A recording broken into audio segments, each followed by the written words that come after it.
Tamala Niecole Wells, Nikki to those who loved her most, was a 33-year-old woman from Detroit, Michigan. She was her mother's best friend who was planning to move to Florida to live with her. On August 6, 2012, Nikki allegedly left her home she shared with her boyfriend. Nikki was driving her Ponatic Grand Prix. The car was found days later. She was never seen again. I'm Ed Densel, and this is Unfound.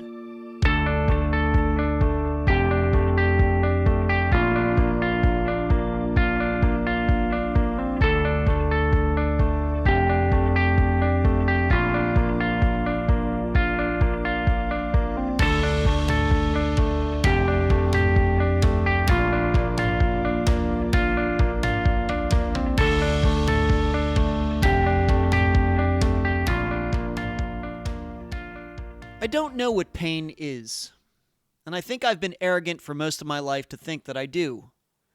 Oh no, don't get me wrong. I've had infected wisdom teeth and food poisoning and the occasional sinus headache that splits my skull, although I've never had a broken bone.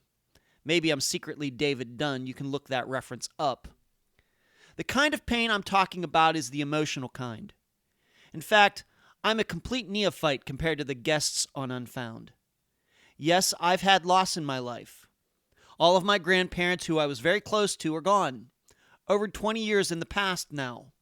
I've also had family members who had cancer and heart issues, where things were touch and go for a while. And I'm sure all of you have experienced similar situations. But the depth of tragedy that is expressed weekly on Unfound, the not knowing, the suspicion, the paranoia, on top of the feeling of loss, I'm not sure anyone outside people who have experienced a disappearance firsthand can ever really know. I bring this up because you're going to hear from a woman in pain today. She knows pain. She is filled with sorrow as much as any guest you've heard on this program, and she wants answers concerning the disappearance of Nikki Wells. She doesn't want to know pain anymore. And now a summary of the case. This is brought to you by my friend Megan Good's site, charlieproject.org. Nikki Wells was last seen leaving her home on Appleton Street in Detroit, Michigan at 9:30 p.m. on August 6, 2012. She was driving her four-door Ponatic Grand Prix at the time. Wells never returned home and has never been heard from again. 3 days later, her Pontiac was found abandoned on Coventry between Emery and Lance Streets, just a few blocks from her residence. Nikki left behind 2 children. She lived with Rickey Tennant, her boyfriend of 15 years. In a media interview, Rickey stated Wells gave him a headache and implied he was glad she was gone. Police questioned Rickey after her disappearance, but found no evidence to implicate him. Nikki graduated from nursing school and worked in the home health care field at the time of her disappearance. Although there's no evidence of a crime in Nikki's case, her family suspects foul play. Her case remains unsolved. The interview for this episode is with Nikki's mother, Donna Davis. Unfound News. The first collaborative article between Unfound and TribTotal Media is coming out this Sunday, January 28th. I hope you will all check it out. It's the disappearance of Amy Pugner in Washington, PA in 2010. In fact, after my interview with Donna Davis for this episode, you will hear my additional interview with a writer for the Tribune Review in Pittsburgh, Stephen Huba, as we preview the article about Amy. Next, already for 2018, Unfound has been in contact with 2 TV producers who contacted me in 2017. Hopefully we can put a project together, either fiction or nonfiction, that accurately represents the reality of missing persons cases in the 21st century. In addition, myself and my business partner, who is going to remain a secret at this point, also have some other ideas we're going to be working on to put missing persons cases in front of more people. Lastly, and getting back to TribTotal Media, yours truly ended up on the front page above the fold on its printed edition, the Tribune Review, in Pittsburgh on January 21st, this past Sunday. Nobody was more surprised than I was. I was told that my parents about fainted. It was certainly a thrill, and I believe the article accurately represented who I am and why I do this program. I need to thank Jennifer Bertetto and Stephen Huba for making it possible. But to be clear, I am not the focus of Unfound. I simply put this podcast together. The families and the missing people are the true center of Unfound's attention. Where you can find Unfound. Unfound is on Facebook, Instagram, Twitter, YouTube, iTunes, Podomatic, Stitcher, Podbean, and Spotify. You can email the program, unfoundpodcast@gmail.com. The website, unfoundpodcast.com. Please check out the Secret Stephen Kocher episode. The website at Trib Total Media, triblive.com/news/unfound. Unfound has Patreon and PayPal accounts. Thank you to the most recent contributors, Kara and Barbara. You can find the Unfound merchandise. Volume 1 is on Amazon in both paperback and ebook form. And yes, I'm still working on Volume 2. I have a lot going on right now. The playing cards, go to makeplayingcards.com/sell/Unfound podcast.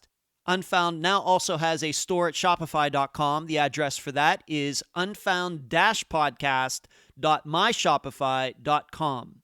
You can check out t-shirts, and there will be other merchandise that will be available soon on there.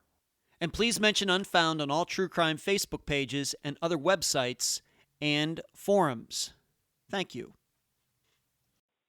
I'm so happy to have on this episode of Unfound the mother of Tamala Niecole Wells, Donna Davis. Donna, welcome to Unfound. Thank you. Glad to be a part of Unfound. And thank you for joining us on this program. Tell the listeners a little bit about Tamala, and we're going to refer to her as Nikki during this interview because that's the way most people referred to her that called her. But how did she get the first name Tamala? It's very unique. Yes, my sister-in-law, Margaret Ray, came up with the suggestion of naming her Pamela. Well, I didn't like Pamela, so I went down the alphabet, and I came up with Tamala.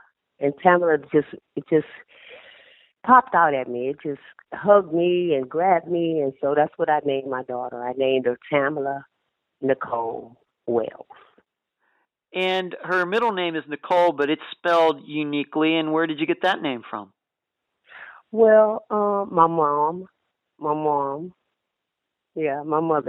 named her Nicole. And Nikki was just going to be short of Nicole. Yeah. Because I knew that, kids grow up, they don't really like their real names too much. Everybody has a nickname for their kids. You know what I'm saying? Yeah. So I came up with Nikki, short of Nicole. And so we started to call her Nikki. And she liked it Nikki more than she liked it Tamala. So that's how Nikki stuck. Okay, and we're going to call her Nikki throughout this interview. And so the listeners should know that in case they get a little confused. What should the listeners know about Nikki? How do you remember your daughter and who she was growing up, her interests, her hobbies? What was she into? She was into a lot of dance. She loved dance and athlete stuff like that. She liked it to dress up and look pretty, and she was a girly girl. So she liked it all the girly things, like polish, and she liked to go out, and she loved to go out to eat, to the movies, things that young kids used to do back in the day, festivals and amusement parks and things of that nature. She was pretty much family oriented like girl. She didn't like to go out too much and spend a night. She would like for her friends to come spend a night with her. Mm-hmm. And did she have any, I think you told me that she was your firstborn. Is that right? She was my firstborn daughter. Firstborn daughter, okay. Son, yes. Oh, okay. Yes. She had a brother that was a year, 12 months older than her. And so, yeah, she was just the first girl. And how many children do you have, Donna? I have 6. I have 4 boys and 2 girls. Wow, 6. Spread out over how many years, about? Well, the first one is ages now is 40. He'll be 40 Valentine's Day. Mm-hmm. And then my second one was Tamala, which we call her Nikki. Her birthday was in December. That's right. So, yeah, December, but she just had a birthday. Then she had a brother. his birthday was in 87. So Nikki's birthday was in 78. So 77, 78, 87, 90, 91, and 96. Wow. Like almost a 20-year spread between the youngest and oldest. Yeah, yeah, That's it is. And the yikes. unique thing about it is their birthdays is one day apart. One's birthday is February 14th, and the other one is February 13th, and he's the younger one. Yeah, that's so I've been fascinating. blessed. Yeah, as you look at everything and you look at their birth dates and what they're surrounded around and all that, God has definitely blessed me. He blessed me with 6 wonderful kids, 4 boys and 2 girls. And how did Nikki feel about being one of the oldest? Was she a good big sister to all the younger kids? Maybe did she babysit them or sometimes things She like was that? a fantastic good sister. I'm telling you, she was the best big sister that anybody will ever want to have. I mean, she spent time with them. She took them places. She taught them things. She would read to them, watch movies with them. We go to the parks and all of that. She was a fantastic big sister. I mean, on hand, apart end. Okay. So she went to high school. Where did she go to school? And did she have any other higher education after that? Well, she went to high school, but she didn't stay there long. She wound up coming out of high school early and taking her GED. So she did complete her GED, and she went on to become a nurse's assistant. So, she had started off into the medical field. First, she started off as a medical transcriptionist. Then she went from there and she became a phlebotomist. And then from there, she just went on and did the nursing thing. So that's how she, started off in her early years of school, and as far as elementary and middle school and all of that. Excellent student, never had a problem out of her, never got in trouble, never got kicked out of school. Just, one of those kids that just was good all through childhood. I really never had a problem out of Nikki. And she was interested in nursing. She took an interest in the medical field. I guess she had a lot of different choices, but she chose to be a nurse, which you have to have a lot of caring to do that profession. Yes, you do. And she did have a lot of caring. And the first time that I really, really realized that she can really handle this nursing situation is when a brother of hers got hurt. And everybody was hysterical because of the blood and all of that. But she never cried or screamed out. She was just on hands assisting. And I was like, wow, that didn't even scare you, huh? She was like, no. I said, oh, okay, maybe you should be a nurse. That's pretty much how it started. Yeah, she had that grace under pressure. Yeah, she did. She did. Mm-hmm. She really did. She wasn't the type of young lady that would fold under pressure. She was always one of those responsible type persons. Like, if she had a problem or a situation, she would take care of it. She didn't want nobody to be troubled or worried about it. It's going to be okay. And she was one of those people that reassured you that it's going to be all right. It's not the end of the world. And that's, that taught our brothers and sisters a lot, because when you make a mistake, you just fix it. You learn from it and you keep moving. You don't let it get the best of you. You keep on going. And she was pretty much into the correction of her little brothers and sisters. She never wanted to see them, fall below a part of life that they wasn't supposed to be. And so she really stuck her hands out and became a part of their growing up years. Now, the listeners should know that, of course, she disappeared in Michigan, but you live here in Florida. In fact, maybe just a couple hours from where I live. Were you separated like that for long?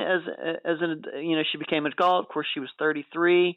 were you separated for a long time? You living here and her living there? No, we wasn't separated for a long time. You know, I would always go and visit her, and she would always come and visit me. So we stayed connected.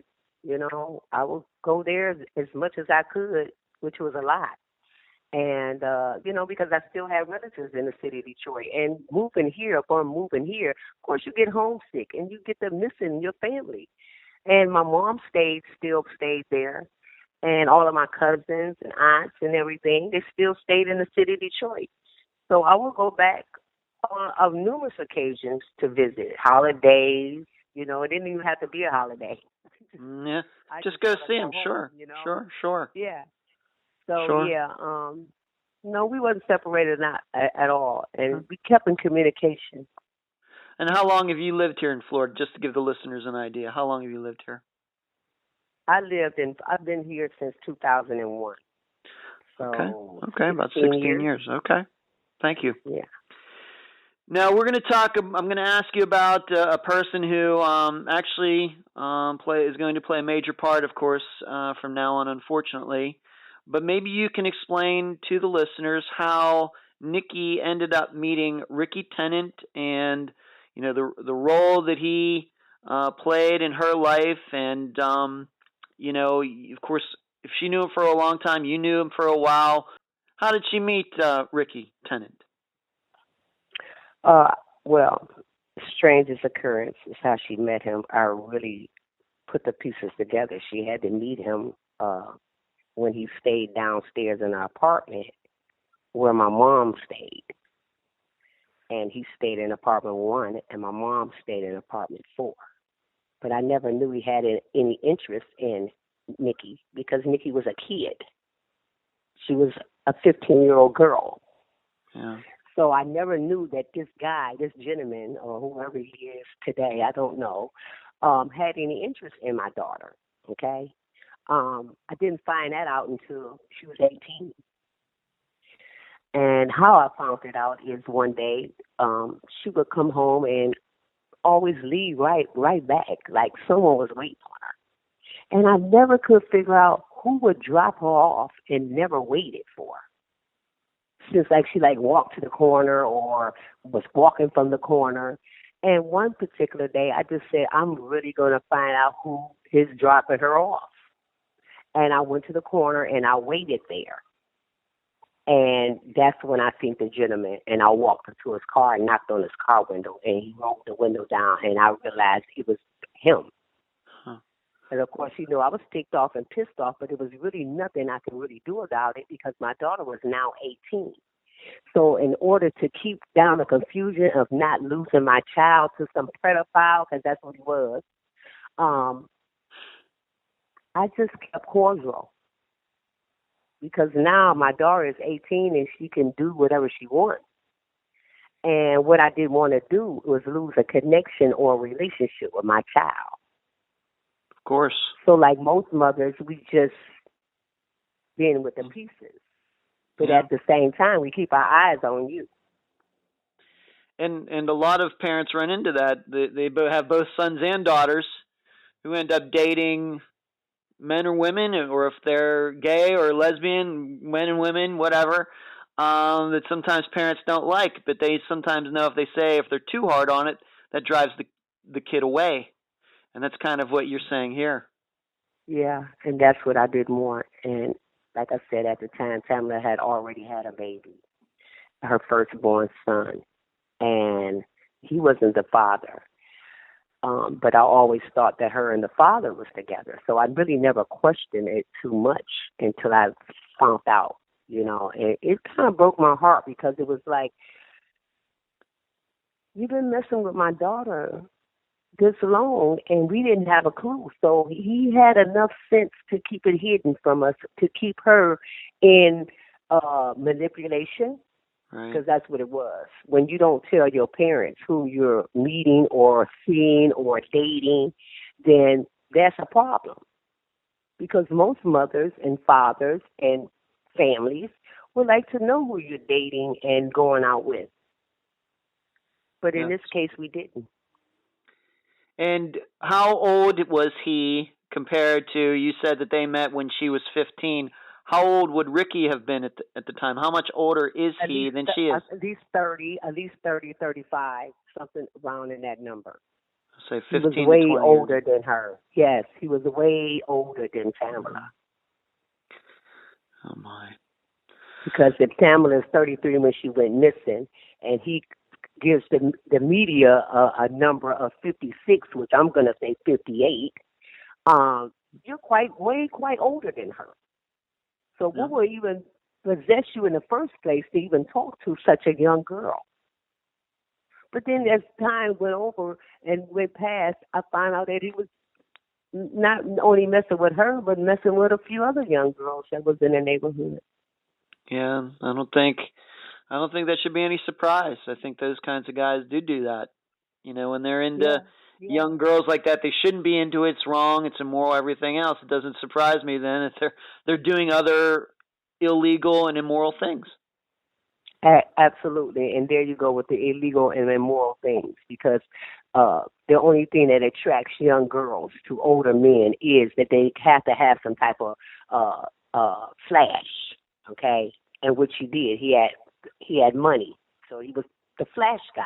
You understand what I'm saying? Yeah. And this is how he led these young girls to himself, okay? Because again, we're from the inner city, okay?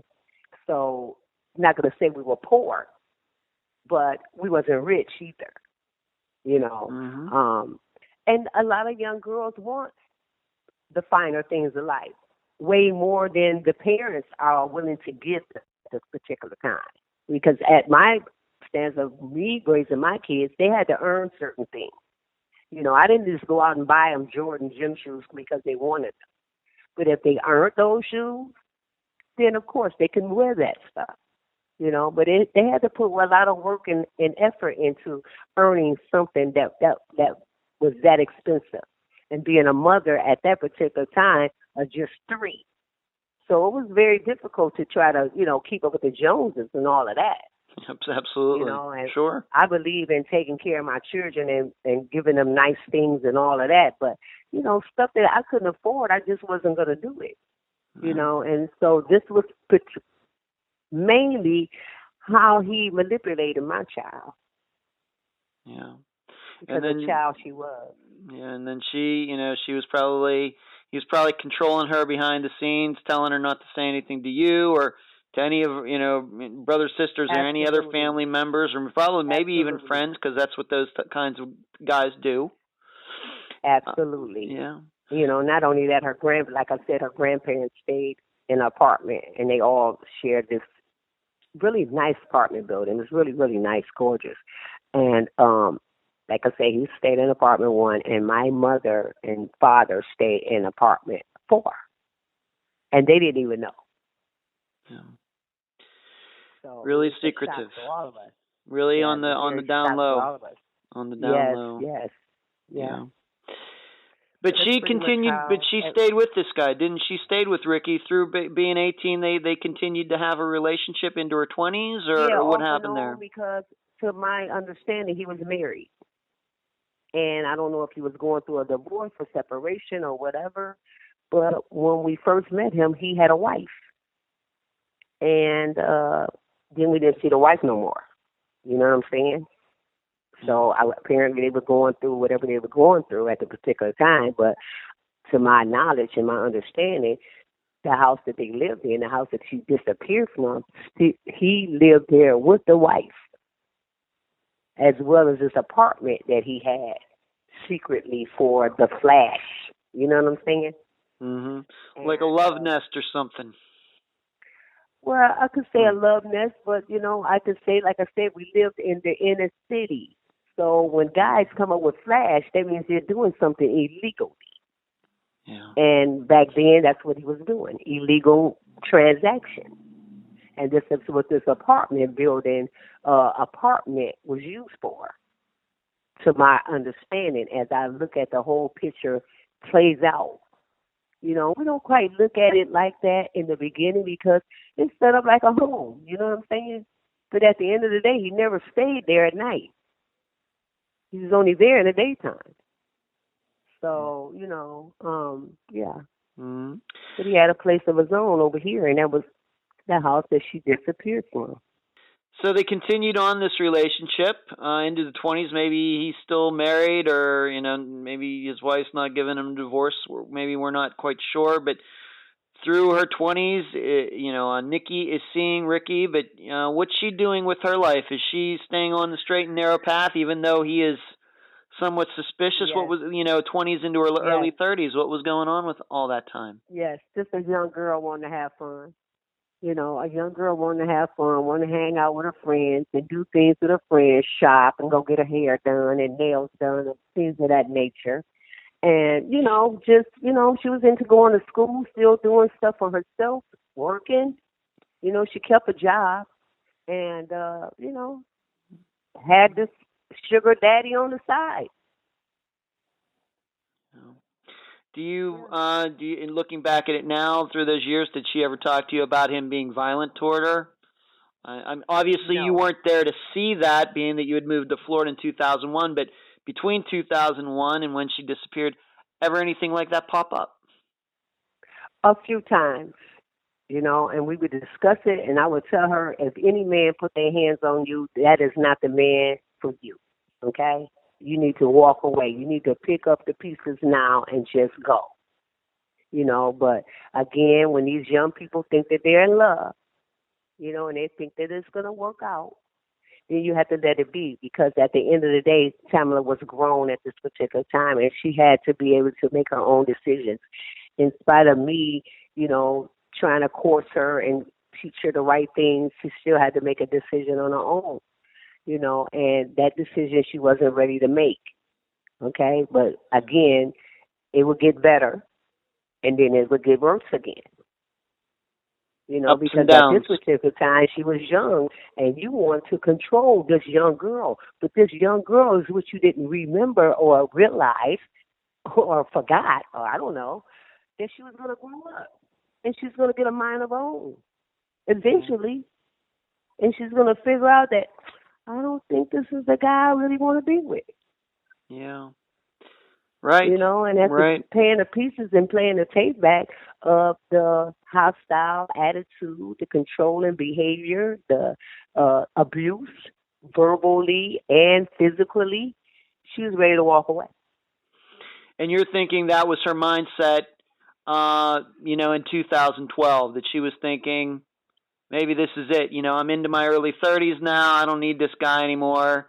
He's not really that. She finally said, you know what, this isn't a good guy. And your belief is that she was going to be leaving him sometime in 2012. Oh, yes, without a doubt, she was leaving 2012 of August, okay? And that was decided, and it was concrete, and it was into action. And for her to disappear on the 6th, knowing that her mother was coming on the 24th, was just far-fetched from being unreal. You know what I'm saying? Because you won't go and disappear on the 6th, and your mom is coming on the 24th. It just makes no sense. No. And when we have this in effect, that you're leaving and you're coming back here, we had it all set up. He's the only one that really didn't know. And then one night she did call me and tell me, I think he knows. I think he heard me. Well, and I reassured her that, look, I can come early. I don't have to come on the 24th. I can come next week. Okay? And she was like, no, I think I'd be all right. It'd be all right. Well, okay. If it's not all right, then you need to call me and let me know, and I can change my ticket and I can change my way and we can come earlier. Because we were planning to come down there and surprise the rest of these guys back here that she was coming back home to live permanently. But, you don't want to put it all out there, because if something happens or it didn't work out, then you don't have everybody all, excited about something that wasn't going to happen. So I was mainly keeping it to myself, okay, until I got that phone call on August 6th of 2012. Yeah. So let's just set this up for the listeners. So you were planning later in August of 2012 to fly up there and see her. And you were kind of thinking that at that point, Nikki might pack up all her stuff and come with you. So when you said she's moving out, she isn't just moving to somewhere else in Michigan or even in Detroit. She was going to come with you back to Florida.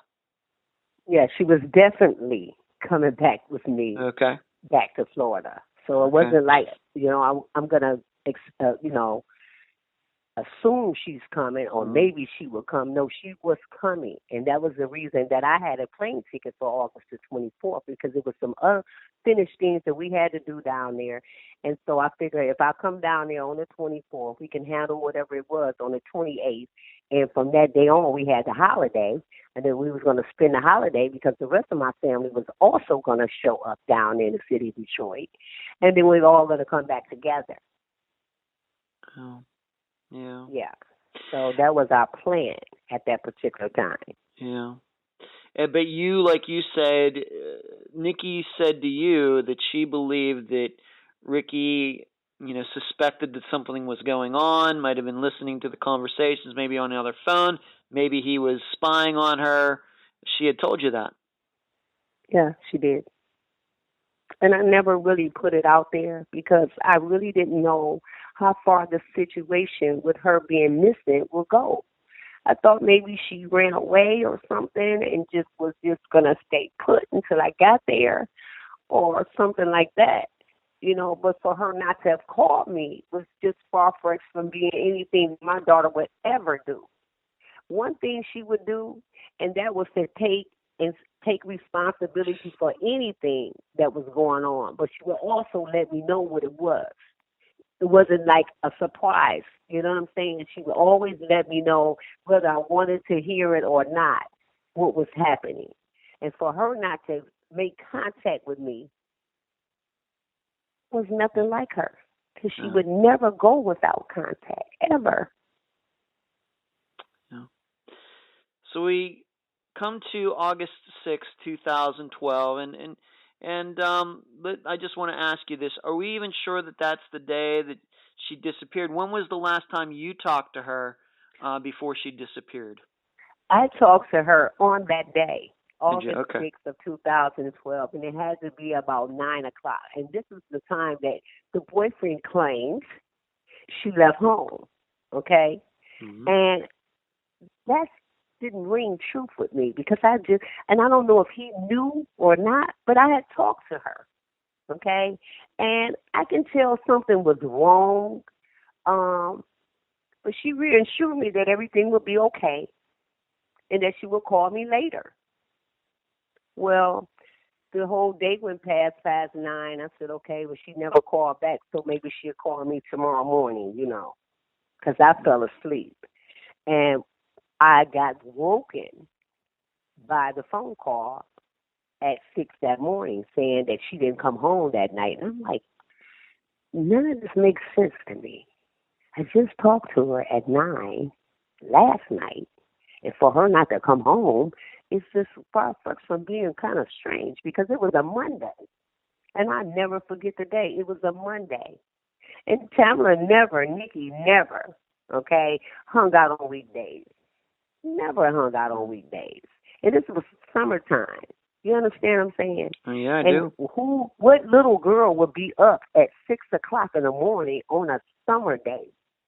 Yeah, maybe we need to explain that for the listeners. It wasn't Ricky who called you to say that she went out and never came home, that night. It was actually the daughter that Ricky and Nikki had together. And how old was she at the time? She's the one that called you at 6 a.m. Absolutely. She was 6 years old, and that was the thing that just bugged me, okay? That's what the alarming to the whole situation was, because 6 years old, first of all, who dialed the number for you, okay? Who dialed the number? Why are you woke at 6 o'clock in the morning? So, I started to get this uncomfortable feeling like, okay, something's not right here. I just can't put my finger on it, but something is not right. But he never got on the phone. The boyfriend never got on the phone to say, I believe something's wrong. You should get here. This is going on. She didn't come home. I'm just scared to death. But no, you didn't do that. And see, normally when you have an argument or y'all have a dispute or a physical altercation, which was happening more regular than I knew about, you will go to the girlfriend's house or you would call their house, or you'd be knocking at their door. But this particular day, you never did any of that. And they found it to be very, very strange because they told me when I got there, he will always come looking for Nikki. He will always call or just show up knocking on the door, pleading for her to come back, come home, you know. But this particular day, he never called a girlfriend. He never showed up at their house, nothing. And they didn't have a clue that Nikki was missing. And that was really alarming to me because these two girls always knew of Nikki's whereabouts. Yeah. Instead, her 6-year-old daughter, somebody dials the phone for her, and she calls you and tells you that her mother never came home the night before. And it should be noted that it wasn't just that Nikki was missing; her car was missing as well. You found that you discovered that. Yes. Well, like I said, I discovered a whole lot of things that I don't believe to be true. Okay. Yeah. But this is the thing that we have to fan through because I don't truly believe that she drove that car away from there. I don't believe that she parked that car where that car was. I think that was all just a plot, just to throw us off what was really going on. You know what I'm saying? Yeah. Because everyone in that neighborhood knew Nikki. They knew her. This was a neighborhood in which she was growing up in as well because her grandparents stayed in this area. So she knew everyone over here. It's not like she didn't know people over there. She did. She knew a lot of people over there. But no one had seen Nikki or talked to her. And they could not believe that she was over here in this area with this car when she had a brand new car. They never seen her in this car after she got her brand new car. They never seen her in this car, ever. And then all of a sudden this car just shows up over here, parked in this neighborhood, far away from the curb. You know what I'm saying? And I combed this neighborhood when I got there, knocking on doors, you know, asking questions, showing pictures of my daughter to different people. And one lady ran truth to the whole situation. She said, I seen this car in this area because it was a group home, you know, a home for slow kids and, you know, maybe kids that had some type of behavior problems or whatever. Yeah. Well, it was a home set up in the neighborhood that was for that. And the lady that seen the car there said she pays close attention to everything that's in this area because of these children. She's had to keep an eye on these kids, you know, Sure. to wander off or be enticed off or whatever. So she paid attention to the car. She paid attention to the gentleman that parked the car there. It was a guy. It wasn't Nikki who parked the car there. It was a guy who parked it there. Yes, it was a guy, and she described the guy and the whole 9 yards. Well, you know, a description could fit anybody, okay? Yeah. But at the end of the day, she was willing to, you know, go through the pictures and all of that to try to maybe he was in the police book or something, you know, and that she can possibly like pick him out. But they never got to this lady to do any of this. Yeah, let's talk about that for a second. Did Ricki file a police report when she went missing after 24 hours or a certain amount of time? Did he ever do that? Did anybody do that? Yes, he did. He did. And I didn't know that he did that. And that was another alarming situation that she would go and file a police report on my daughter and never call me, got on the phone or said anything. She has 4 other brothers and another sister. She has aunts and uncles and grandparents. And you never went to any of them to say something was wrong, but you filed a police report saying she was missing. I found that to be really strange. And the way he filed the report is just nothing, you know. What did he say happened? I mean, we're probably not inclined to believe him, but what did the report say? What did he say happened after you got off the phone with her that night? He claims he went around the corner to get the little girl. She was playing around the corner with some friends. This is what he says. And when he come back from around the corner, she was taking off in the car going around the corner. And she never said bye, hi, or anything. But so claimingly the window was cracked, and this car had tinted windows. So my whole clue to that is, if the car window was cracked, how did you know it was Nikki in the car? Because the rest of the car is tinted windows. So how would you know to even see her in a car? Mm. You know what I'm saying? And maybe we should put this on the record. So he did this report. Who actually ended up finding the car, and how long after Nikki disappeared was it found? Who found it? He found the car. Rickey found the car. Yes, he found the car, which is another unusual situation. How do you find the car? First of all, you lived in this neighborhood, okay? And if you claim that you have combed this neighborhood looking for this young lady in this car, I'm kind of sure if you really see the whole scenario of how this picture looks, that he could know where in the world he could have missed this car. You understand what I'm saying? So you knew what the car was all the time. That's my opinion. My opinion is you knew what the car was all the time. He made up some fictitious name, or someone called him and told him they found his car, and then he runs over there to the car instead of calling the police. You runs over and rummage through the car. Who does that? If you put in a police report for a young lady that's missing, you say she's missing, okay? And then you find the car that she went missing in, and then you goes into the car and rummage through the car. Who does that? No, if I found the car, I'm going to call the police and let the police go through the car to see if anything, out of the way is in the car. Yeah. So whatever he did, he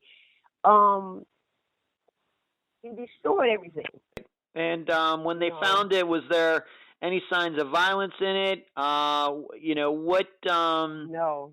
Was claimed nothing. Was anything of hers found in it? Where was her purse, her cell phone? The keys, nothing. Anything like that? Nothing. But then months later, you come up with a cell phone. You understand what I'm saying? Yeah. And I don't understand the police not paying attention to any of these things. None of this stuff is very important to them. Mm-hmm. Because this young lady had a phone, and the phone was never found or seized or anything like that. But months later, you come up with a phone. How did you come up with a phone and you can rummage through and call her friends and all of this stuff? Well, how would you know to call her friends if you didn't have any way of contacting them?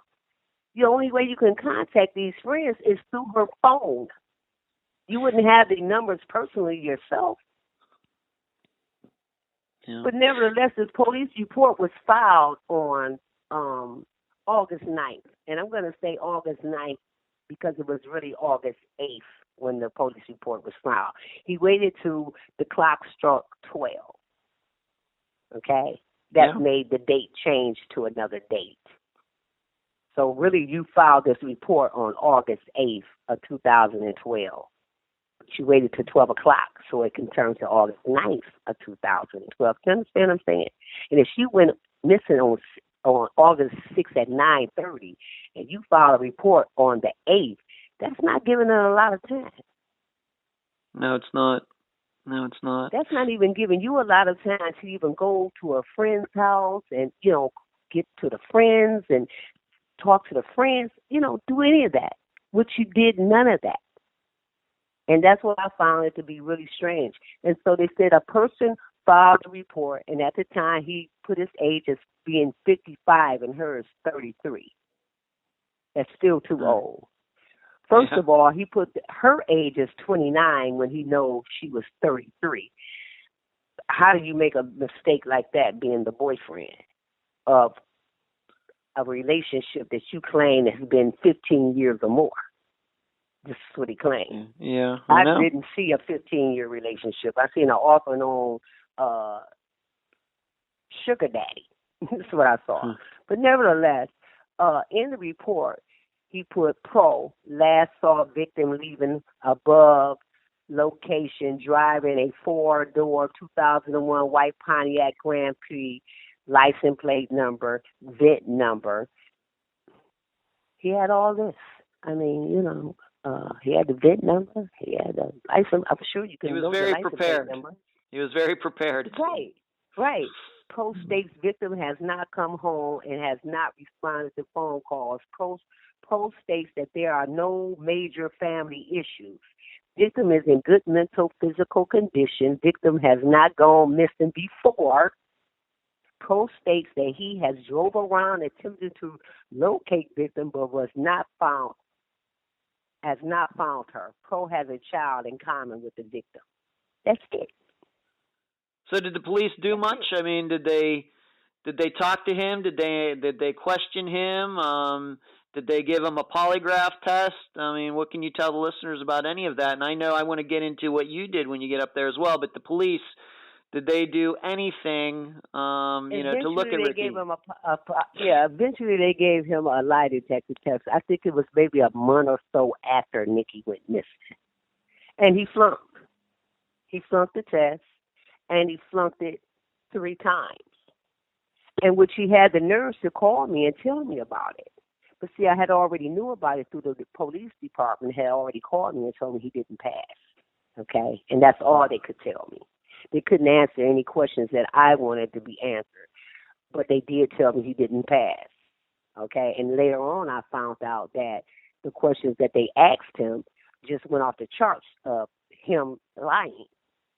And one of those questions is, do you know the whereabouts of Nikki? Did you do anything to her? Do you know of her whereabouts? And any of these questions went off the chart. The needle's going all over the place, yeah.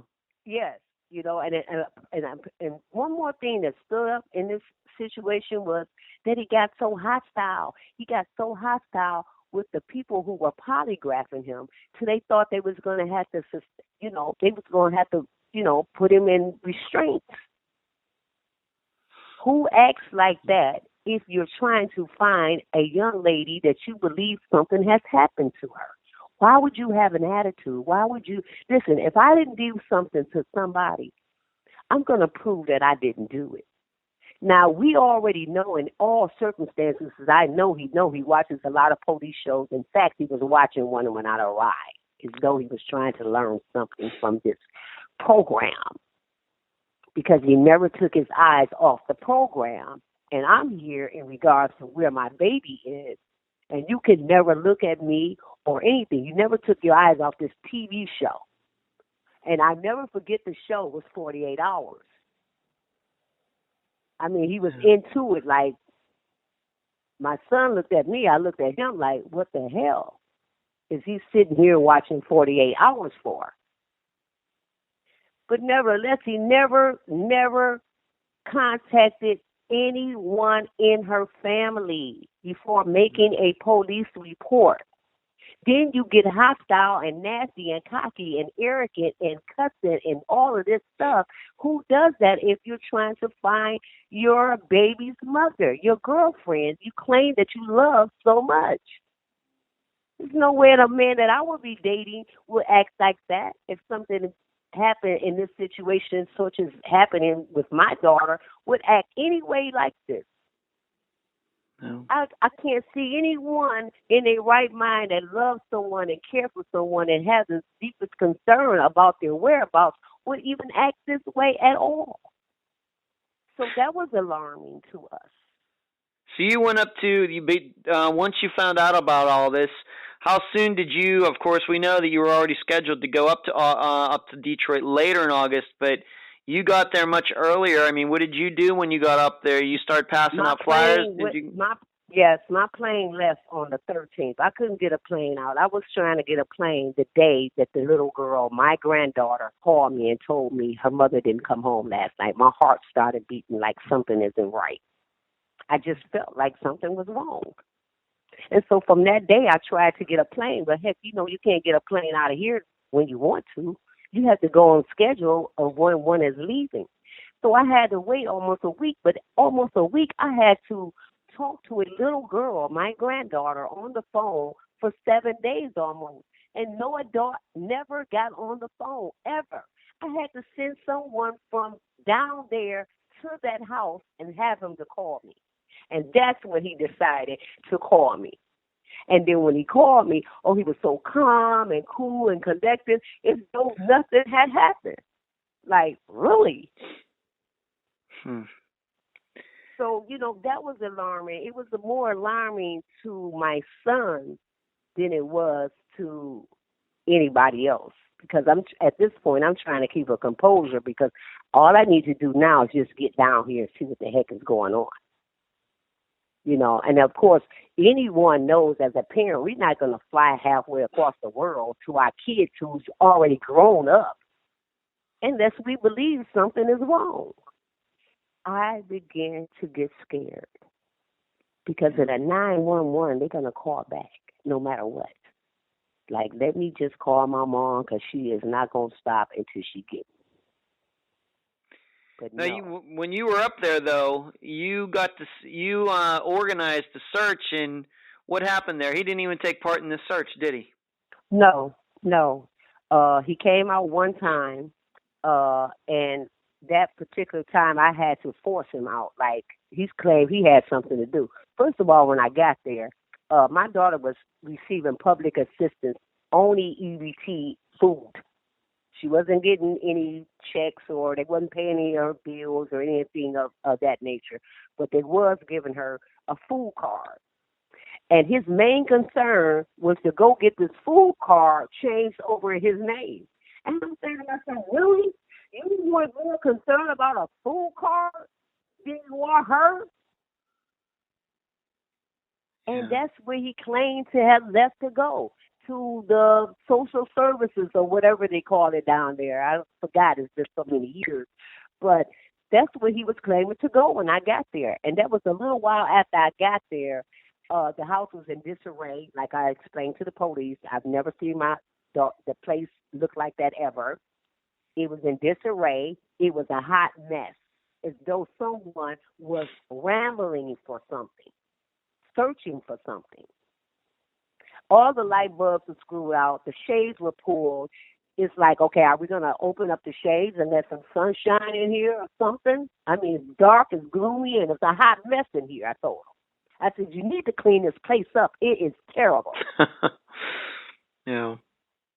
Didn't you tell me that you told me that you were conducting a search and he showed up like with a friend of his all dressed up or something like they were going out? Yes, we conducted a search one night because I was there for a while, okay? And one particular night we were searching the vacant houses and all of that in the area which the car was found, okay? My idea was just let's search some of these abandoned buildings, some of these houses, the garbage dump, something, And that's what we did. And he showed up suddenly. No one invited him. No one called him. With his brother. And they were dressed up, smelling good in cologne. And, cheerfully and bubbly and, like they were high off of something. And he claimed that he was going to come back and help us, but he never came back. And we found that to be really, really strange. And there was one other time that we were in his presence, and that was for the Crime Watch, not Crime Watch, but Crime Stoppers. They give you an interview to come out to plead for your loved one and this and that, the other. And first you'd be interviewed before going on TV. So the day before, we were interviewed, but I didn't call him to the interview because I just wanted to throw him on the TV just to see his reaction and how he acts. Mm-hmm. And he was scared and jumpy, and I was with a pastor. The pastor was there standing with me in Crime Stoppers, and he was like, who is this guy? And I told him, and he said, something's really strange about him. And Certainly people is. didn't even know who he was. So, when they start to realize who this guy is, everybody started getting the same vibes from this guy. I never told them anything negative about this guy, because I didn't know anything negative. In my whole heart, I don't want to believe that this guy did something. So I didn't want to believe that. So I wasn't going to put that out there until I was sure.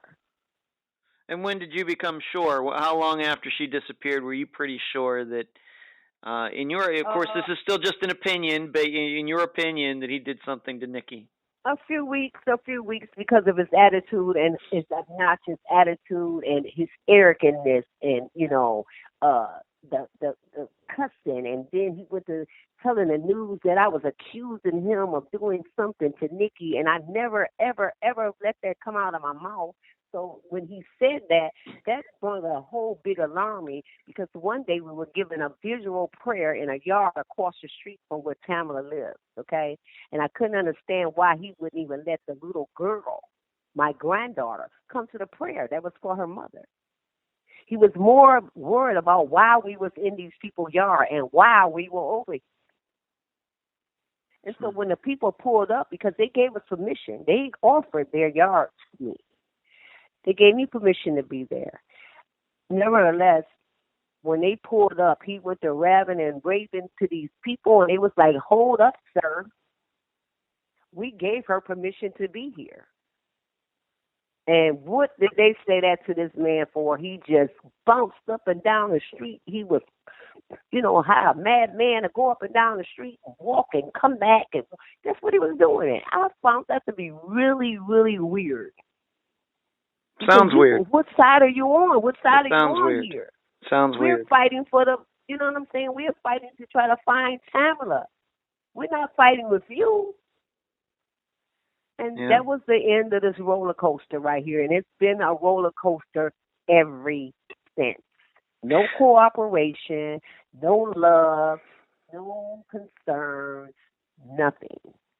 What was Ricky's ex-wife like? He had an ex-wife. He finally, I guess, got divorced. I never really knew her. Did Nikki know her? Did Nikki have any problems with her? Nikki knew of her, and she thought she was very stalkative. Very stalkative.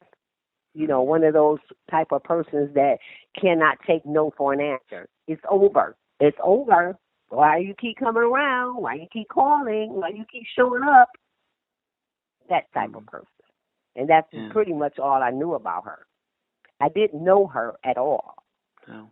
So, I can't really, ring bells on too much about her. I've heard things about her, but I don't really know these people because I don't socialize with people in that lifestyle, okay? Yeah. So, let me ask you a couple questions just to put this all on the record. What disappeared besides Nikki? You said her phone disappeared, but then it came back?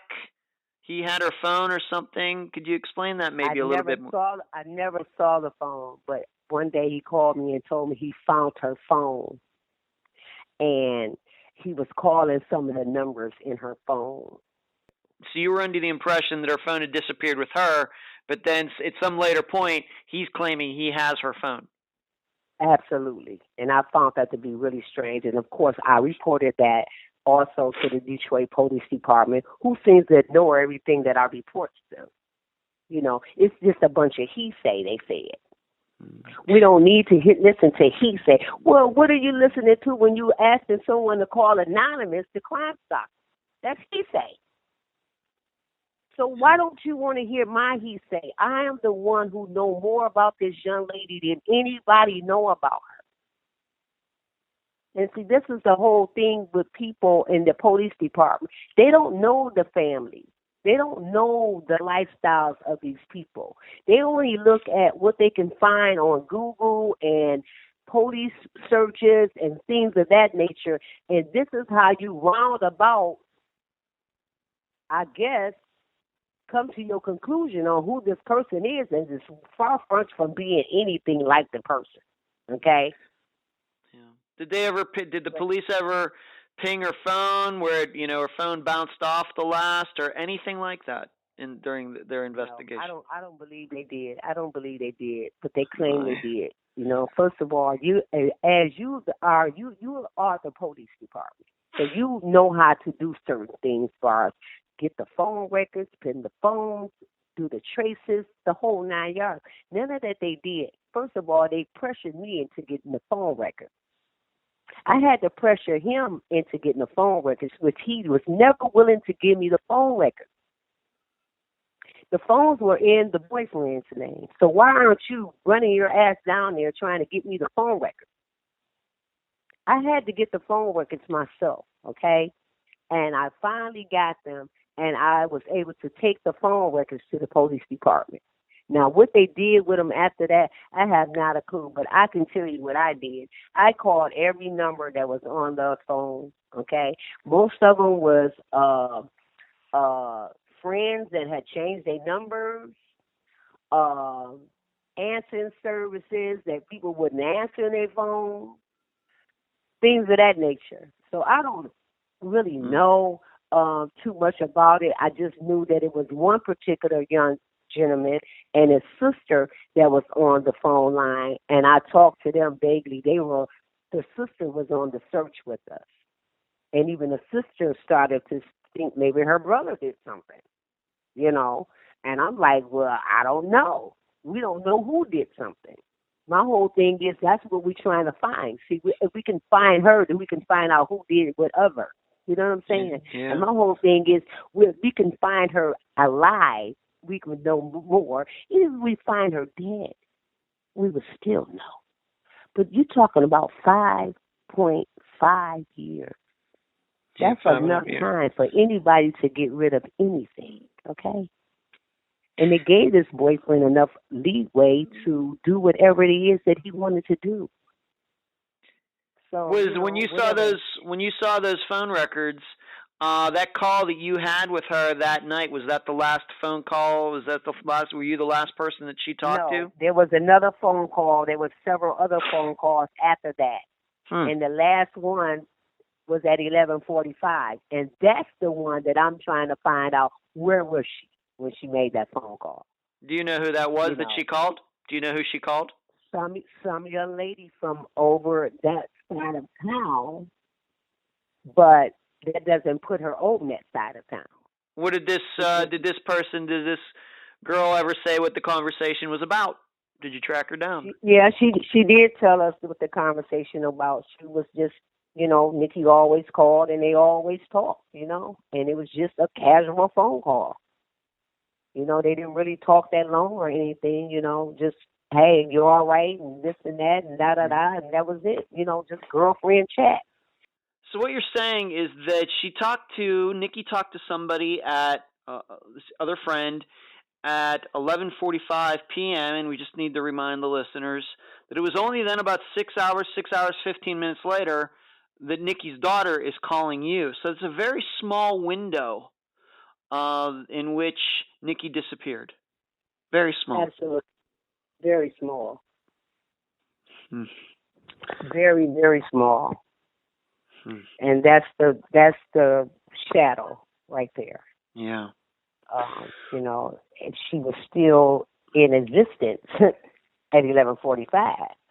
Okay, which was going into another day, by the way. It was going into the 7th. 7th, sure. Okay.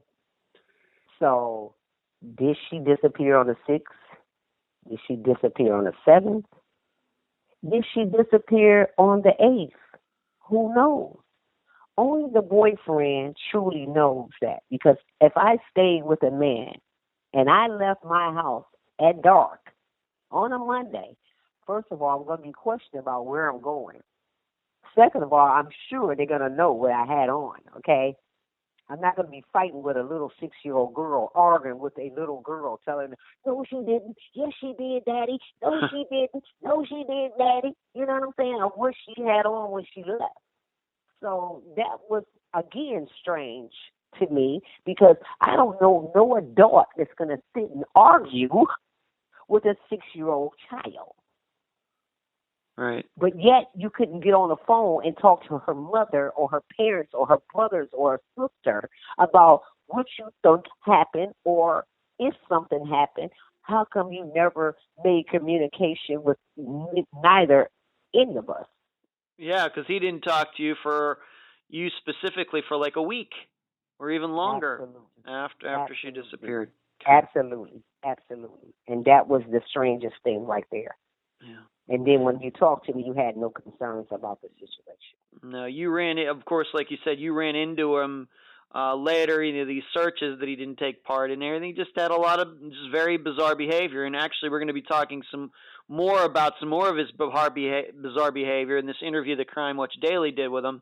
But I want to ask you first, of course, like you said, Nikki and Ricki had this daughter. We haven't mentioned her name, which is fine. But she came to, 6 years old. They kind of know what's kind of going on in a house. She came to see you in Florida, came down to see you, and, what kind of went on there? And, she would have, she's like 11 or 12 now. Do you think that she knows anything about what happened that night, and what happened when she came down? Her behavior was off the charts of a young girl that was just had a behavior problem. To me, it was course. It was planned. It was planned that I'm going to send you down to the grandmother's, okay? Because again, I didn't have no recollection of her even coming. Because if I'd known, I'd have planned events and things of that nature and been prepared for my granddaughter to come. In fact, I was on my way back to Detroit in search of my daughter and to get the media attention and, do all these things that I've been doing. So I wasn't planning on being home for the summer with a little girl. Okay. And when was this? Just to be June. sure, when was this, if we could say? When did she come see you after Nikki disappeared? She was 9, so 2 years ago. Okay. Yeah, all right. 2 years ago, so yeah. And it was June the 24th when she showed up. And she was supposed to stay till August the 24th. And I'm like, oh, okay. You're going to stay that long? Oh, wow, that's great. And when she showed up again, she had a bunch of junk in a suitcase. Nothing like any person would pack for a young girl to come on a trip to Florida to see her grandparents, which I didn't care if she had holes in her shoes as long as she showed up here, and any glimpse of me trying to be a part of her life was okay with me because we didn't have a problem in taking her out and buying her some clothes and shoes and things of that nature. But at the end of the day, you have been with this child since she was 6. And she don't have any better wardrobe than this that was in a suitcase. It was a hot mess, and, I didn't care. But her behavior was just some child I've never saw before. And again, I'm a mother of 6. And if my children had that type of behavior, we're going to deal with it, okay? Yeah. I don't think you need any adrenaline or medicines or, prescriptions from a doctor, a diagnosis or anything. No, you need discipline. And to me, it was coached. It was coached for her to come down here and show her natural butt. And there was times where she was comfortable with being here, wanted to be here, and then there was times where she didn't. But at the end of the day, when you're going to your grandparents, you're going to send your children to your grandparents. You're not going to call them every day, 4 or 5 times a day. What for? They're with their grandparents. That's what he did. That's what Rickey was doing. Absolutely. And he got her to download an app, okay, that was showing face. So this is one particular day that he had her to download an app that could show his face. And he went on to tell me that he met some gentleman at a liquor store on the west side. And I'm saying to myself, okay, if the guy is from the east side, what the heck is he doing on the west side? But okay, I'm going to listen to his outrageous sort of nonsense. And that the gentleman was talking to him, and he gave the guy asked him for a ride. So he dropped the guy off at 8 Mile or something at some apartment building. And I'm like, okay. And he said, yeah, I was asking him, yeah, you heard about my girl? You know what happened to my girl? Who would have a conversation with a person that way? I would never have a conversation with anyone of that, like that, ever. Even if something had happened, I still wouldn't have no conversation with some stranger. But nevertheless, he told me that the guy wanted some marijuana. I'm like, oh, really? Yeah. I told him I was going to bring him some. I'm going to get him to tell me a little bit more about what he know about Nikki. And I'm like, okay, well, fine. Well, when you get with the gentleman, make sure you call me so I can talk to him. Right. So that particular day, he told me he was going that morning to take the gentleman whatever he wanted. And I said, okay, but the morning passed and he didn't call. And I'm calling him now like, what's up with the guy? Because anything that can help me find my baby, of course, I want to talk to him. Nevertheless, he finally goes and finds whoever this guy was supposed to be, because I don't know who the guy was. Never seen him, never heard of him or anything. He might not have existed. There you go. So he goes and finds some guy, okay, and he puts this guy on the phone, and this guy is trying to talk, and he's talking over the guy as though he don't want the guy to actually talk to me. So nevertheless, the guy gave me his number. No, he gave me the guy's number, and I called the guy later on. And I went to telling him, describing to him who I was and all that. He told me, yes, he was with Mr. Tennant, and that Mr. Tennant was telling him about this girl, his girlfriend. He said, I've never heard anything about her, never seen a flyer, never seen her on the news, never heard anything about her. And I'm like, wow, really? And he says, yes. He said he was talking as though I was telling him something about this girl to you. He said, I don't know what type of tricks he's up to, but I don't know nothing about no girl. And I was like, wow, really? I said, well, I'm so very sorry to disturb you. You know, I just wanted to know because he was telling me that you knew all about this girl and, you know, and all of this stuff, and I wanted to verify it. He said, no, ma'am. I don't know what he's up to, what type of lies he's up to. He said, but he ain't about to put me in nothing. And I told him, thank you very much. And that was the end of that conversation. I never contacted that guy again. Of course not.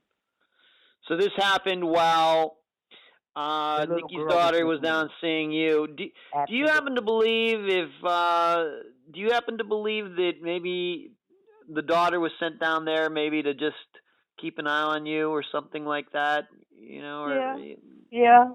Either that or he's into doing whatever he was doing. You know, and so my whole thing is if he still knows where she is or whatever, this is the time now that he has plenty of time to do whatever he needed to do with this little girl not being a part of him traveling around with her or dropping her off at different places for different people to watch her.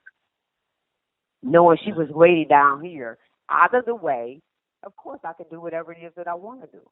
And she would never know. But my whole thing is whatever happened that night, which I think it was a confrontation of some sort, okay, and it got out of hand. I don't know what happened after that, but there was a confrontation. There was some type of something going on there. Because I found out later that the police was called to that address August 4th of 2012. So 2 days before you found this out later, that 2 days before that they had gone to Nikki and Ricky's place. Right, and I didn't find out till months later that the police had came out to their house on August 4th of 2012. Huh. My daughter goes missing suddenly, supposedly, on August 6th of 2012. And there was some type of confrontation, physical altercation, or any of that thing. It wasn't no Humpty-Dory roses on the 6th. Because if you guys were fighting or doing something on the 4th, and that 4th was like 4:30, 5 o'clock in the morning, which made it the 5th, okay? Then there's no way in the world we were bubbly, lovely, doubly on the 6th. I do know for a fact that my daughter did go to the doctor because she had a doctor's appointment. That's the August 6th of 2012 at 3 o'clock. She made that appointment. So she was out doing the things that she needed to do, okay? Yep. Because, of course, I'm telling you that we have put a plan in place, and my daughter was leaving the city of Detroit, coming to Florida for a better life, her and her daughter, reuniting with her son that already lived here. This is what the surprise was going to be, that your mom was going to be here permanently. She's no longer coming on a visit. We're no longer going to visit her. She's actually going to live here.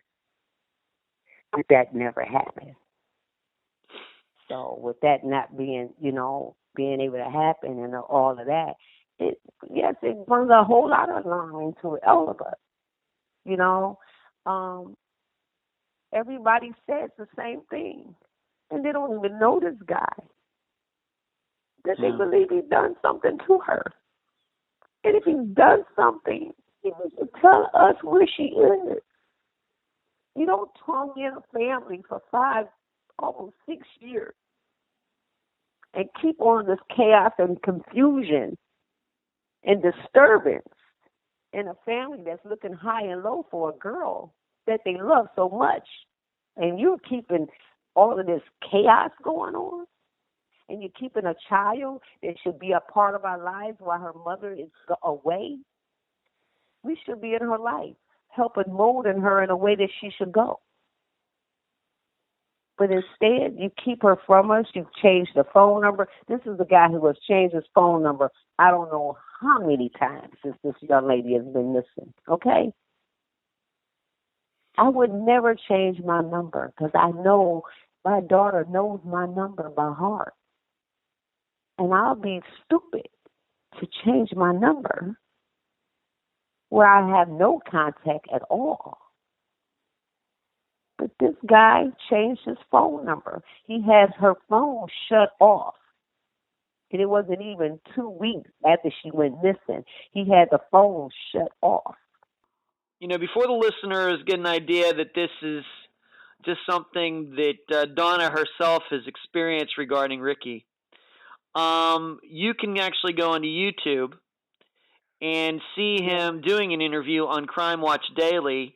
Why don't you tell the listeners about how that happened, and maybe in specific, he talked about how Nikki disappearing just caused him to have one less headache. Why don't you just go into all of that Crime Watch Daily information? First of all, he did an interview before. I did an interview with Huffington Post, okay? Maybe a year before, okay? And that's when he was speaking to these people. He had not a clue who they was. I guess he just felt like he wanted to vent with somebody. He never had a clue of really who they was or what they were doing. And that was really strange to me because I'm going to ask questions. Who are you? Where do you come from? What is the motive? What is your agenda? The whole 9 yards, because people play life games with situations such as this. So for him not to ask these questions was very strange, and to give an interview to these people that was far-fetched from being any kind of interview that this man has ever had. And he has did many interviews for the missing. You understand what I'm saying? And he found this to be the strangest interview ever. He said it was so strange and alarming and gave him chills that he sent the entire interview to the Detroit Police Department. Mm-hmm. So that was the first alarming. And that's where he first said that there was 2 headaches, that she was a headache. And if I could tell you some of the things that she did, oh, my God, you would say, who does that? We're looking for a young girl, a mother of 2, that is missing. You think that I'm going to find anything bad to say about this person? No, I don't have anything bad to say about this person because I am looking for her. I need her home. I love her. I don't have anything bad to report to anybody about her. But this is what he was putting out here. And so when he got to Crime Watch was a person that seen my picture, seen my daughter's flyer on many occasions. And they just thought that they would get in touch with me because they had been seeing her flyer for so long. And they thought that, they can reach out and try to help me. And so that's what they did. And when the lady reached out to help me, she introduced me to a young lady. Her name was Andrea Eisen. Of course, I remember Andrea Eisen because she worked in the city of Detroit. She was a news reporter for Channel 2 or whatever, and she had her own show at one time as well. But nevertheless, Andrea was the one who was doing this interview. But I was telling Andrea that I was coming to Detroit and that I was going to do a rally there for Nikki.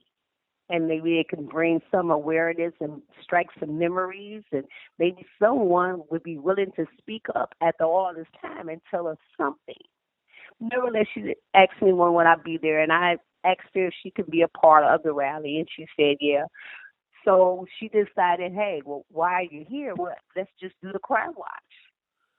And so she asked me who would I would like to be interviewed. Of course, I put Marcellus Ball, who is the investigator of this case, don't go there, and the boyfriend.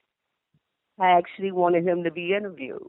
And I didn't let them know that I was the one in behind this because I wanted them to step up to the plate and give some answers to the viewers, to the public, to the people that's concerned about where this young lady is. This is a young lady who has disappeared from our community. Of course, we want to know what the heck happened to her. And that's how that interview took place. And you get to see Ricki, and you get to see the Ricki that Donna has been explaining this whole time. A guy who absolutely seems on the edge, can't keep his story straight. I got the idea almost that the female reporter almost might have been a little afraid of him, being the way that he was acting. I mean, just totally like a kook, just really acting crazy. Just acting, and to invite someone into your home at work, okay, and then to act like a nut. Yeah. Okay, a dangerous person, a scary person, just like you saw it when you've never even met this guy, just like you've seen it. Yeah. No one acts like that who has a loved one that they're trying to find. Well, you're not trying to find her. The family is. You want no participation in looking for this young lady. No help whatsoever. Okay? And after the crime watch and him going off and telling them to kiss his butt, telling everybody to kiss his butt, who does that? You want people to help you. You don't want people to kiss your butt. You don't want to say obnoxious, nasty things to people that you need their help. You need the people's help. You don't go out and act that way. And it was just terrible. It was terrible for my sons to see that. It was terrible for my daughter to look at it, my husband, my mom. It was terrible. It was just absolutely a mess. It's hurtful because this is a guy that has a child by her that claims to love her. But yet and still, when she goes missing, you have no concern about it. No, he and didn't. That's something wrong with this picture. He saw something Nikki as wrong. He just saw Nikki as, like he said, one less headache in his life, being that she disappeared. That's right. Right. Absolutely. Absolutely. And when he was confronted about it, they gave him a chance to try to clean it up. But that's what he do. He says something, and then he thinks about it, and then he tries to clean it up. Well, guess what? You done said it already. Your first mind spoke your right mind. I was always taught that. Do you think that obviously your suspicion is that Ricki did something to Nikki, maybe a confrontation, maybe it could have been on purpose, it could have been on accident, we just don't know. But do you think that there's anybody else, maybe any of his friends or his family members that might be helping him cover up maybe what he did? Absolutely. I really, truly do. And that the closest person would have been to him, where he just lost his mom maybe last year in April. And even she probably wouldn't know because at this particular time she was like losing her memory, so to speak. But before Nikki went missing, I never got a call from the mother, the sister, anybody from that family. They're saying, "Oh, we with you. We want to help you. I mean, what are you thinking? I'm thinking, whatever." Nothing. And this is a young lady have been involved in your family, so you say, for all of these years. And not one person called? Not one person called out concern? I remember one summer going down there, and this was the same summer that Nikki disappeared in, okay? This was August. They were having a festival in Hamtramck, Detroit. And I wanted to take my granddaughter along with my other grandkids that was there, a set of twins that I also have living in the city of Detroit. I wanted to take them to this festival. Well, we had picked up the twins, okay? And we were going to pick up my other granddaughter, okay? Well, she told me, "Oh, no, she can't go because, school is starting and I want her in bed by 8. Really, her grandmother's here from Florida. Her mother is missing. This will give her a little time to have a little bit of fun One day is not going to hurt. Hell, she was up at 6 o'clock in the morning on a summer day when there wasn't no school. So why can't she be a little late going home? And school wasn't even starting for another day or so. But nevertheless, I went on to go on to this festival with the grandchildren that was coming with us. She wasn't able to come. But later on that day, I called again and asked, well, where is she? Oh, my sister took her to the fair. Oh, really? At 6 o'clock in the evening. And I've been at the fair since 11. Your sister decides to take her to the fair at 6 o'clock in the evening. This is the same day that you told me that you wanted her in bed by 8. And she's at the fair at 6. It doesn't make any sense to me. Trying to keep her from you or something. Absolutely. So we combed that fair, and we found her and the sister. The sister was high as a kite. She had this giant purse. She was sweating, looked like she was just high off something. I couldn't even tell you what it was. I can tell you it wasn't alcohol. I can tell you that. Okay? And so, I approached my granddaughter, and I said, I hugged her and everything. And I said, hey, you want some lemonade? You're hungry? You want something to eat? And we proceeded to go to the lemonade stand. Well, she takes off behind us, the sister, as though I was going to steal my grandbaby. Nevertheless, we went on to talking and everything, and she said, we were talking, I said, I don't know what's going on, but, I don't understand why he's being so mean and rude and obnoxious when it comes to the fact that we're trying to find Nikki. Well, I ain't got nothing to do with this SHIT is what she said. And I'm like, huh? What do you mean? You don't have nothing to do with this SHIT. So, things got a little heated out there. It got a little heated out there at the festival. I had to grab back my composure. Oh, yeah, I had to grab back my composure because at the end of the day, I'm still a mother and a grandmother. And I'm not going to act a total idiot in public, okay? So I draw back from this situation. But she took it a little further. She went and told her brother that we jumped on her at the fair and this and that and the other. And I'm saying to myself, who does this?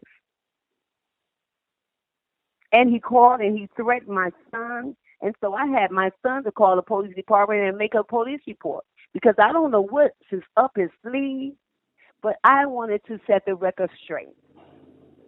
My son did not want to do it. I said, oh, yes, you are, because at the end of the day, if he makes some type of complaint or like he threatened to kill him or attempted to kill him or something, you're going to jail. And so if we have this on record already, then there's nothing he could be able to do. And, of course, it came to that. The police came to arrest my son. And the only thing saved him was me pulling up that police report and giving them the police report number. And they let my son go. And they said, we see what's going on here. Donna, where can people find more about Nikki's disappearance? I know you have a Facebook page and some other things set up for her. Why don't you tell the listeners where you can find that? Yes, I have a Facebook page. It's called Help Find Tamala Niecole Wells, and it's on Facebook. And I also have another page. It's www.helpfindnickiwellsblogspot.com. I've been there too, yeah. And that's a page that I set up early on. Try to get it back rejuvenated because someone hacked into it and hacked into the account that I had set up for donations and that things of that nature, because I do have a T-shirt fund that I have Nikki's picture on and, scripture and a very nice T-shirt. And I sell those in keeping the funding for me to get back and forth to the city of Detroit. Well, it hasn't been going well, and I really haven't been, putting it out there as tough as I should, because that is not my main concern of collecting a donation for whatever. But I would love for people to get interested in wearing one of her T-shirts to bring more awareness. And that money, the donation from the T-shirt, is put into a fund.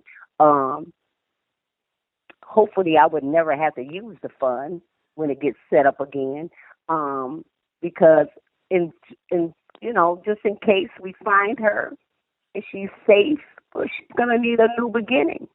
You know what I'm saying? She's gonna need a new way to do things, and that money could help her, get set up in some type of way. Never know what the money could be used for. Whatever the money is going to be used for is going to be pertaining to Tamala Niecole Wells.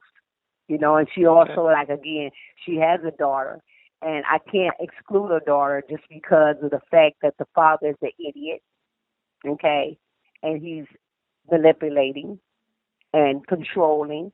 I'd never know when this little girl is going to call me and tell me, Grandma, please come and get me. Or, Grandma, I'm here and I need your help. And I am not able to do that because I took a lot out of our family funding and savings to keep flying back to the city of Detroit. And it's put me in a bind, It's put me in a real pickle. But at the end of the day, I know God is the head of my life, and I shouldn't even have to fret about things like that. And that's just why I don't push it as much as I can, because I don't want people to think that it's all about collecting a dollar. It's not. No, I know it's not. We know. People know that. People know that. It's about finding her, Yeah. And I wish I would have been doing this from the beginning, but I wasn't. And again, I did start a funding, and it was doing pretty well, but somebody hacked it and got into my account and took the money. And so I didn't know how I can, switch it off and try to do it again. I haven't had a lot of time to really sit and computerize all of this stuff because I'm really not that computer smart, All right. Nevertheless, yeah. So All right, that's Donna. pretty much what it is. I appreciate you calling and helping me out here, and I just hope that the listeners, somebody hears and somebody knows something, and somebody be willing to step up and tell us what it is that they know. And that's why I do this. That's the only reason I do it. Donna, thank you for being on this episode of Unfound. I thank you so much for calling me and let me be a part of it, okay? You're welcome. And that was my interview with Donna Davis, the mother of Tamala Niecole Wells. I thank her for being on the program. You certainly don't need me to describe the pain you hear in Donna's voice. Whether you're listening in your car, the subway, on headphones, off your phone, her sorrow is evident. And she'll tell you that it's her faith in God that has gotten her through to this point. But here in the material world, she needs help from us. She needs more help from the police, more help from those who know Rickey Tennant. She needs some of his family to open up, maybe even that wife or ex-wife of his. Lots of men are in jail because their women finally told the truth about crimes their men were committing. Maybe that can happen here. Until then, at least the public will know what kind of guy he is. My guess is he is trying to pick up young women as I record this, wanting to control them just like he controlled Nikki. My message to those women: stay away from him. Far away. And if anyone has any ideas what can be done regarding Nikki's case, please contact Donna. She is in the Unfound podcast discussion group. Please reach out to her. Next, as I stated earlier in this episode, I have an interview I conducted with Stephen Huba from Pittsburgh's Tribune Review. He and I are working together to cover older missing persons cases in Western Pennsylvania. These articles will come out once a month. You will be able to read the first one, The Disappearance of Amy Pugner, at triblive.com on Sunday, January 28th. It will also be in the printed edition if you happen to live in the Pittsburgh area. This begins a collaboration between Unfound and Trib Total Media that will continue throughout 2018 and hopefully much further. And now my interview with Stephen Huba. I'm very happy to have on this episode of Unfound the writer that I'm working with on missing persons cases in Western Pennsylvania, Stephen Huba. Stephen, welcome to Unfound. Thank you. Let's do this first. First, I need to thank you for the great article in this past Sunday's Tribune Review. I really appreciate it. I thought you did a great job. Of course, I'm an interested party being that it was about me, but I thought you did a great job. I deeply thank you for that. No problem. Now now we're going to flip it around. I get to interview you. Why don't you tell the listeners a little bit about yourself, your background, maybe your education, and working in media? Oh, okay. Well, I'm mostly from Ohio. I've lived in Ohio most of my life, but I'm now working for a newspaper in Western Pennsylvania near Pittsburgh. And I've worked in newspaper journalism for about 30 years. And the newspaper industry has changed a lot in those years. I've worked for different sized newspapers and mostly daily newspapers, and have covered a variety of beats and subjects, everything from religion to higher education to business to economic development to local government, just a variety of subjects. But it's something that I've always thought of as more a calling than just a job. And you went to college for that? You went to school for journalism? Yeah, I went to Ohio University in Athens, Ohio. Oh, okay. To the Scripps School of Journalism, and pretty much knew since middle school that that's where I wanted to go and that's what I wanted to do. So. Wow, that's fascinating. The whole way back then. Okay. Mm-hmm. Interesting. Okay. And so in your experience, being that this is a true crime show, you and I are working on missing persons disappearances. In your background, have you covered any maybe murder cases, anything like what we're doing together now? I have done my fair share of coverage of criminal courts and law enforcement over the course of my career. That's been included in some of the beats that I've covered. So I have covered my fair share of trials, even some high-profile murder trials, and I'm pretty familiar with the rudiments of police procedure when it comes to investigations, and also I'm pretty familiar with the court system, especially the criminal courts and how they work, and how cases move their way up from criminal charges all the way to disposition of the case. So, is there maybe a case that you covered maybe within the last 5-7 years that really sticks out to you? Maybe one that even listeners who don't maybe live in the Pittsburgh area might have heard about, something that was fairly high profile in the area, something that jumps out at you? Not in the Pittsburgh area. There was a case that I covered about 4 years ago out of the northern panhandle of West Virginia, which was my territory for another newspaper I was working for. Okay. That involved a woman who was a dog breeder and a well-respected dog show judge. I don't know if you're familiar with a breed called Havanese. I'm not.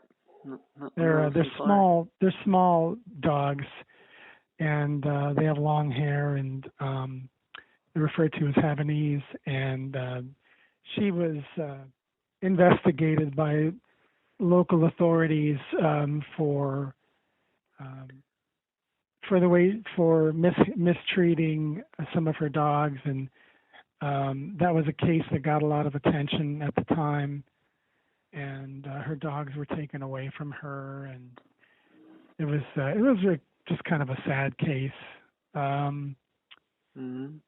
Some time ago, like back in the early 90s, there was a pretty high-profile case out of southeastern Ohio, not too far from Columbus, involving a husband and wife who were charged in connection with the death of I think it was like a 3-year-old son. And the family lived in just horrific conditions, and they had a number of children, and this was their youngest. And he had been he'd been scalded and then died from his injuries, and then had been buried underneath the family's trailer. Oh my. And then the local authorities got wind of it, and I forget whether it was a capital case or not, but it was a pretty high profile case. But that goes back a few years. Okay. Wow. Yeah, that sounds like a horrible case, and it seems like those stories still continue to this day. Parents, of course there was just that recent story out in California about multiple children that were chained, out there, for years. Just a horrible. Maybe you can give the listeners a little bit of background. Just how does that work? You're a reporter. How do you get certain stories? And you have an editor, Jim, who is also working with us on this. How do you two work together? How are stories actually, I don't know, are they handed out? Maybe you could give people who don't know anything about journalism how that works in the Trib newsroom. Oh, okay. Yeah, most of the reporters here have beats that are geographic or by subject matter. Like somebody might cover higher education, or somebody might cover the oil and gas industry, which is really big around here. Yeah, right. And so a lot of times reporters generate their own stories just based on their own knowledge of their beat. And the more time you spend on a beat, the more familiar you get with the subject matter, and you almost become an expert in that subject matter. And you have a lot of sources, a lot of people that you know, and who you hopefully have built up rapport and trust with. So in my case here, I'm more of a generalist. I'm more general assignment. I don't necessarily have a beat. So I would say about 50% of the stories that I do, I come up with on my own, and then about 50% are assigned to me by editors. And from day to day, it really can vary widely. But here, I've covered, like I said before, I've done some religion writing. I've done some stories on the oil and gas industry, on veterans issues, on economic development. And so I would say for the most part, reporters come up with their own story ideas, but the editors also do a fair share of assigning of stories. And then sometimes you might need to turn something around for the next day, and other times, if it's a little more involved, it might take a few days, to pull the story together. And Jim Borden is the other guy that you and I, of course, you work with him. I've gotten to know him. The three of us have gone through the list of these Western Pennsylvania cases. Is that what actually his title is, editor? Is that what he actually does? I'm a book writer. I have a personal editor who I've written some novels. She edits my novels. Is that the same kind of situation you have with him? He is the managing editor. And so he's my supervisor, and he's the one I go to regularly to talk about story ideas with. We did that as recently as yesterday. And he pretty much oversees the newsroom and the direction of the newsroom, and kind of keeps tabs on what people are working on, and helps manage the flow of the news content from day to day, along with a number of other editors. So that's kind of his role. Okay, thank you for that. Now we move to the first case that we picked out, and it's the disappearance of Amy Pugner. She disappeared in June of 2010. Why don't you give the listeners just maybe a little bit of a general overview of the facts of the case, and then we're going to talk about how you actually went out there and spoke to her family. We'll get into a little bit of that. How about first the facts? Okay, and this is based mostly on a conversation that I had with the family last week. Okay. I met with her three sisters and her father, and they pretty much told me what went down, and this was back, like you said, in June 2010. Mm-hmm. Amy Pugner is from Latrobe, Pennsylvania, which is in Westmoreland County, which is where I work out of. And some people may know Latrobe from Rolling Rock beer. That's right. Right. It used to be brewed there years ago. It no longer is. That's right. And I believe she at one time even worked at the brewery. So she is from Latrobe. She has 3 children, and kind of a troubled history. The family told me that she had some history of mental illness and substance abuse problems. That she had spent some time in jail and in treatment.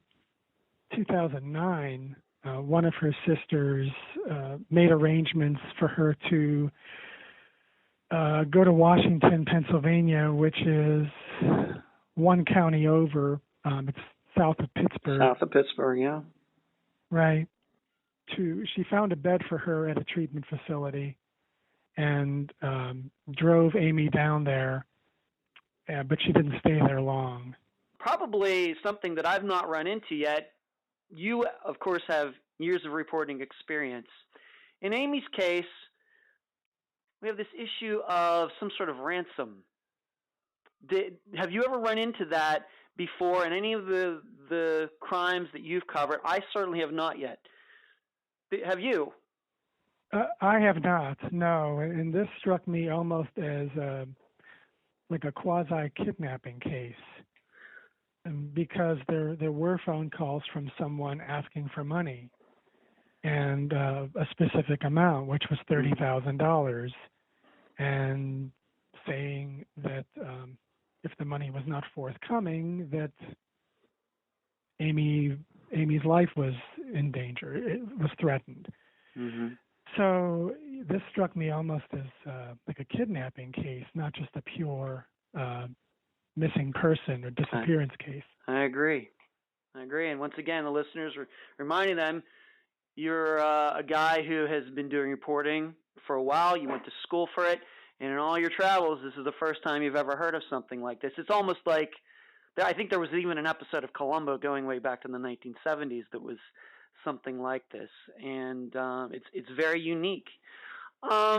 What was it like sitting there? I'm guessing that you've gotten to sit in a room with families who've been affected by murders, disappearances in the past. What was it like there sitting with Amy's family? Oh, yeah, like I said, we met last week, and they were very, very hospitable.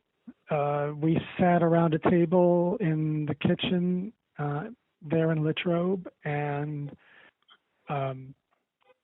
they were very forthcoming with me, very honest. Like I said, I met with Amy's 3 sisters and her father, and they pretty much answered all my questions.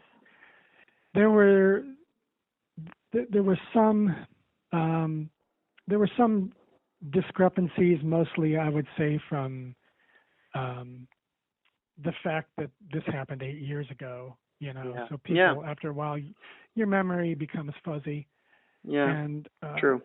So, like for example, the sisters weren't quite sure how long she had actually been in Washington before she disappeared, and about the best we can come up with is about 6 months, because they remember meeting her boyfriend at Christmas time of 2009, Mm-hmm. and she would have met him most likely in Washington.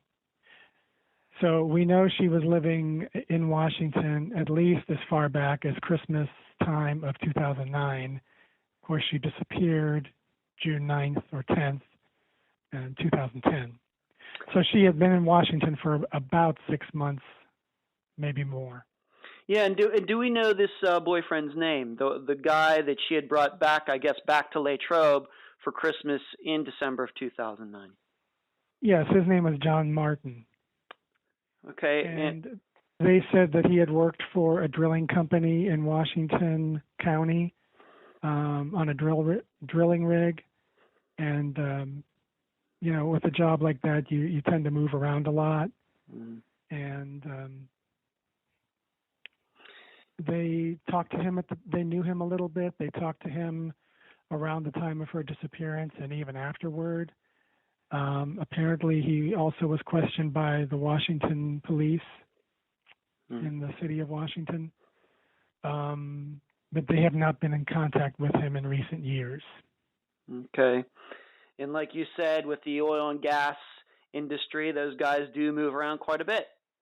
So if he's not in the Washington, PA area anymore, maybe it's something a little suspicious because he's not in the area anymore and she disappeared in June of 2010. But it could be that he has to go where the work is. He could be in North Dakota now, which is big for oil and gas now, or another section of Pennsylvania. We just don't know. Mm-hmm.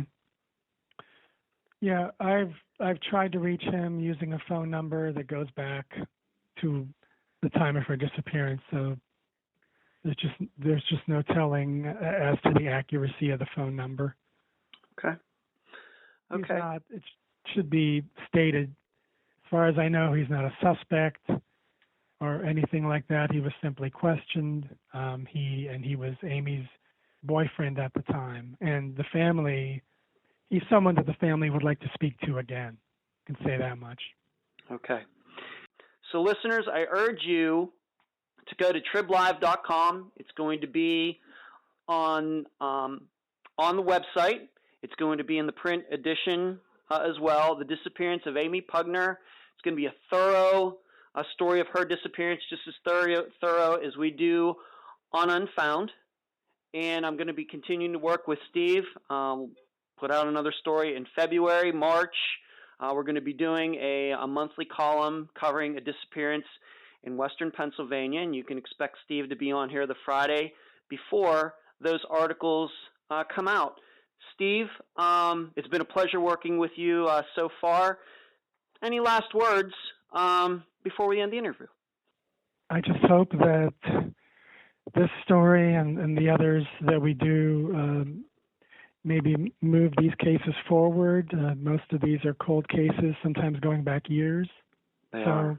Yep. I'm hoping that maybe it'll jar something loose and lead to more information as to Amy's whereabouts and the whereabouts of other people. Because there are loved ones out there who are very concerned. Yeah, they're hurting, and I know I get from a lot of the interviews that I do, and maybe Amy's family said the same thing. The worst part of it is the not knowing. Just not knowing where she is. She could be out there alive somewhere. We just don't know, and it's the not knowing that really, I think, tears families apart. Mm-hmm. Steve, I look forward to the article on Sunday, and I look forward to working with you some more on these future cases. Thanks for being on this episode of Unfound. Thanks for having me. You're welcome. Thank you to Stephen for being on the program. You can expect to hear from him every Friday before one of his missing persons articles comes out. We'll give you a preview of the case each time, but we'll also talk about other aspects of covering stories like these. And that's the program. If you found it informative, please go to the app that you use to listen to Unfound and give this podcast a 5-star review. I thank you for listening. I'm Ed Densel, and you've been listening to Unfound.